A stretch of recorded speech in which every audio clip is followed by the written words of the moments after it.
तो दूसरी जानिब मुस्लिम लीग नून के रहनुमा हमजा शहबाज शरीफ का कहना है कि हुकूमत इत्तेहादी जमातों से मिलकर मुआशी बहाली की कोशिश कर रही है।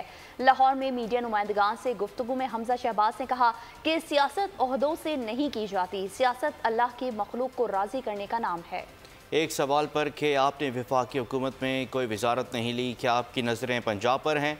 हमजा शहबाज ने जवाब दिया कि मेरी नज़रें आसमान की तरफ हैं। और पाकिस्तानी ये चाहता है कि मईशत जो है वो अपने पाँव पे खड़ी हो। यही पाकिस्तान मुस्लिम लीग नून अपने इत्तेहादी जमातों के साथ मिलकर काविश कर रही है।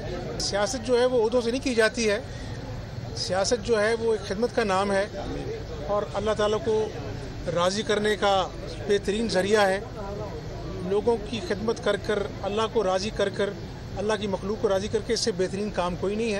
अच्छा हमजा साहब, आपने वफाक में कोई वजारत नहीं ली, आपकी नज़र पंजाब की सियासत पर ही है?